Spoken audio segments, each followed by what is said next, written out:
ಬೇರೆ ರಾಜ್ಯಗಳಿಂದ ಯಾರೇ ಬಂದಿದ್ರು ಕೂಡ ಅವ್ರಿಗೆ ಕನ್ನಡವನ್ನ ಕಲ್ಸ್ಕೊಡುವಂತ ಕೆಲಸವನ್ನ ನಾವೆಲ್ಲ ಸೇರಿ ಮಾಡೋಣ. ನಮ್ಗೆಲ್ಲ ನವೆಂಬರ್ ಅಂತ ಹೇಳಿದ್ರೆ ಒಂದು ರೀತಿಯ ಕರ್ನಾಟಕದ ಹಬ್ಬ.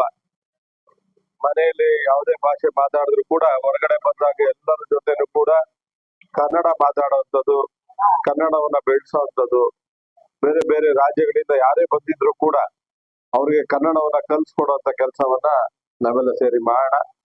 ಆ ಕನ್ನಡ ತಾಯಿಯ ಒಂದು ಆಶ್ರಯದಲ್ಲಿ ನಾವೆಲ್ಲ ಬದುಕ್ತಾ ಇದ್ದೇವೆ. ಋಣವನ್ನ ತೀರ್ಸ್ಕೊಬೇಕು. ಎಲ್ಲಿ ನಮ್ಗೆ ಆಶ್ರಯ ಸಿಗುತ್ತೆ ಅಲ್ಲಿ ಋಣ ತೀರ್ಸ್ಕೊಬೇಕು ಅಂದ್ರೆ ನಾವು ಕನ್ನಡ ಮಾತಾಡುವಂಥದ್ದು, ತಾಯಿಯನ್ನ ನೆನೆಸ್ಕೊಳ್ಳುವಂಥದ್ದು. ಈ ಕಾವೇರಿ ಮಾತೆ ಇಲ್ಲ ಅಂದ್ರೆ ನಾವು ನೀರು ಕುಡಿಲಿಕ್ಕೆ ಸಾಧ್ಯನೇ ಇಲ್ಲ.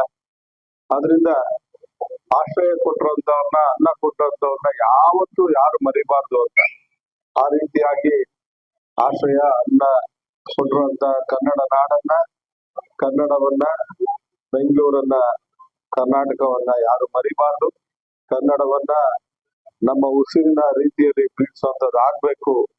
ತಾಯಿಯಷ್ಟೇ ಪ್ರೀತಿಯನ್ನ ನಾವು ಈ ಒಂದು ಕನ್ನಡಕ್ಕೂ ನೀಡಬೇಕು ಅಂತ ದೇವರಲ್ಲಿ ಪ್ರಾರ್ಥನೆ ಮಾಡ್ತಾ ಎಲ್ಲರಿಗೂ ಕನ್ನಡ ರಾಜ್ಯೋತ್ಸವ ಶುಭಾಶಯ ಹೇಳ್ತಾ ನಾನು ಮಾತು ಮುಗಿಸ್ತೇನೆ.